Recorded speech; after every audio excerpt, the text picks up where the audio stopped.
Hey VC, Big 7000, back with Gimme Ten 1982 on this pretty lackluster day weather-wise here in Melbourne. Very cold, windy, rainy. It's meant to be almost summer, really. I mean, it's bizarre. Anyway, without further ado, I'm going to launch into this list of 10 records and try to do it in about 10 minutes if that's possible, so I don't waste too much of your time. And I'm going to start with maybe the most classic record of 1982, arguably. Maybe not the most cutting edge record of all time, clearly not. I'm talking about Thriller by Michael Jackson. I don't know if I can say anything really amazingly groundbreaking about Thriller. Except perhaps that I don't like every song on it. I think that The Girl Is Mine is pretty atrocious, personally. And PYT is not that great either. But then there's Wanna Be Starting Something, there's Thriller, obviously, Beat It, and obviously one of the best songs ever written, Billie Jean, which is, you know, great to listen to, great on the dance floor, brilliant song. I mean, yes, it's not what I would listen on a daily basis, but to not include Thriller as part of this list, I don't think I could have done it. You may disagree, you know, feel free. I know it's not avant-garde or anything, but it's a great record, and pop music shall not be dismissed because it's pop music. Pop music makes people feel good. Next is arguably my favorite record of 1982. Probably about there, I think. Talk about Kate Bush, The Dreaming, which is really a perfect record from start to finish, from the opener, Sat in Your Lap, through to the title track, to Houdini. It's great. So dynamic. The production on this is incredible, and she's a genius. She's a genius, and in my opinion, this is Kate Bush's best album. I mean, some people are going to say that The Hands of Love is Kate Bush's masterpiece. And I could understand that. You know, I can. It does resonate with me, but I think The Dream is a better album for me. Next, again, not a really cutting edge choice. And I would never show a Bruce Springsteen album normally on this channel. I don't like Bruce Springsteen. I'm going to say that, you know, outright. And if you're offended, I'm sorry. But I just don't like Springsteen. I think, to me, he represents kind of middle of the road music. I mean, things like Born in the USA, to me, is like, I mean, perhaps apart from Dancing in the Dark, which is okay, but I hold Bruce Springsteen responsible for Bon Jovi, and that's enough. Someone will unsubscribe to this channel or put me a little negative dislike. I don't care, really. I really don't give a fuck.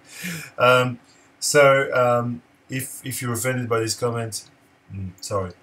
I like this album. This album is genius. It's a brilliant record. And I remember reading years ago that he was inspired. He was listening to the first Suicide album when he made this. And I thought it was laughable when I read that comment. But then I listened to Nebraska, and it's true. He did. You can hear him well, just like Alan Vega on this. It's great. Here is a probably maybe a little underrated post-punk record from LA. This is a band that love this record, the Dream Syndicate, the Days of Wine and Roses. Kind of like the Feelies of the West Coast, if you like. Fronted by Steve Wynn. A great band, really sort of Velvet, clearly massively influenced by the Velvet Underground. It's the same kind of sort of, you know, approach to songwriting. Maybe a little less dark. You know, this is part of this movement called Pace the Underground, so it's more joyous because it's sunshine music. Really, it's, you know, Californian. But post-punk from LA. It's a brilliant record, and I highly recommend as well the live album that they did live at Raji's, which it's got lots of these songs. And if you don't know what you listen to and you want to sample this, Tell Me When It's Over, That's What You Always Say, Then She Remembers, When You Smile, and the fabulous title track, The Days of White and Rosy, which is like 9 minutes long. It's an explosion. Fantastic avant-garde experimental record from New York City. Big Science by Laurie Anderson, a visionary musician, last wife of Lou Reed. Terrific record, really. Everything that you would hope to hear from an arts-minded New Yorker. From the Air, the first song, it always gets me when I play that song and you hear the violin in the background, or the cello. I think it's a violin. She just got it, you know. Every great bit of, you know, experimental music from that time period is sort of gathered in that one song. Oh Superman. Who hasn't heard Oh Superman? Who hasn't gone, wow, that's amazing. Okay, well, I'm gonna slightly stay on the same level as Laurie Anderson, and something that's kind of related. John Cale's Music for a New Society, which is a fantastic, dark and depressing album. Depressing, but really good. It's like John Cale trying to do you know, either the Janitor of Lunacy by Nico or whatever her other album was. Actually, Janitor of Lunacy is a song, isn't it? From those Nico albums that he produced. Really dark. It's that kind of darkness. Really somber, and the mood is kind of dingy and depressing. It is very underrated John Cale record, Music for a New Society. It's a masterpiece, really. Okay, a trio of UK records. Something a bit more jaunty and joyous is The Rise and Fall of Madness.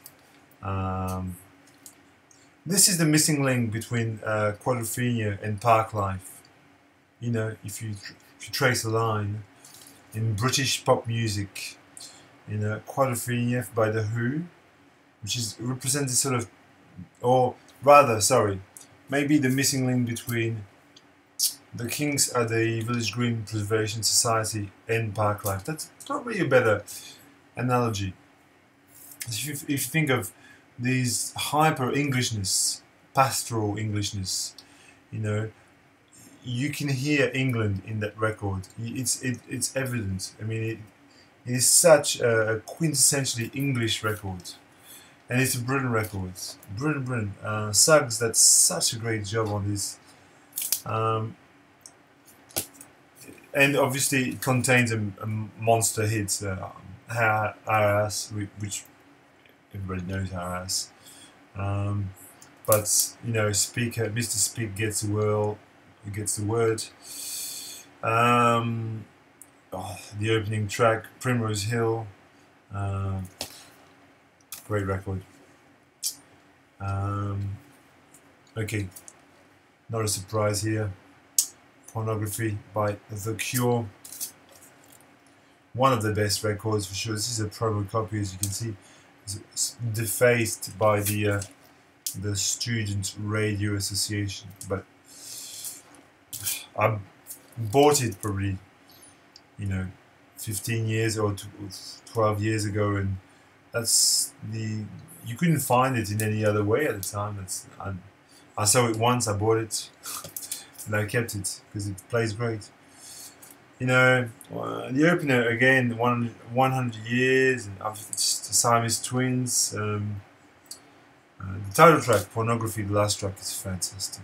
Absolutely fantastic. The Cure. And a shout out to Martin from Berlin, who made Gimme Ten a couple of days ago, 1981, I think. And he talked about the associates, and I agree. The associates, especially this album, Sulk, is just totally fabulous. They really managed to channel Japan and David Bowie really down to a T. You know, White Car in Germany, and man, the first side of this is just 10 out of 10. It's that good. It's great. They take bits of really sort of cutting edge, you know, British glam pop, synth pop, and just fuse them into a really nifty package. Their names escape me at the minute. I know the names, but I'm brain fried. It's a fantastic album, Sulk, Associates.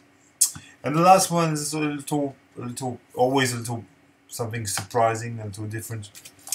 And I have chosen this great record by the Hunters and Collectors, a band from here in Australia. This is the debut album, and I compare this to Talking Heads, early Talking Heads, and perhaps a little bit of Cabaret Voltaire.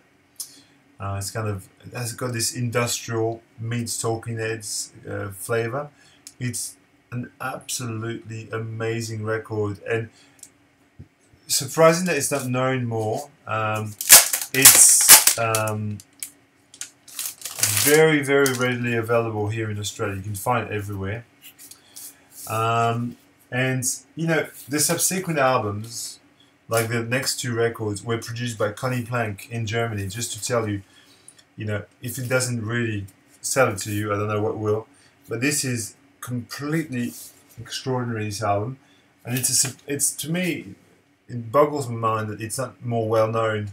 It should be held in the same respect as an early Talking Heads record. So that's all. I'm going to stop here, and you can leave me some comments.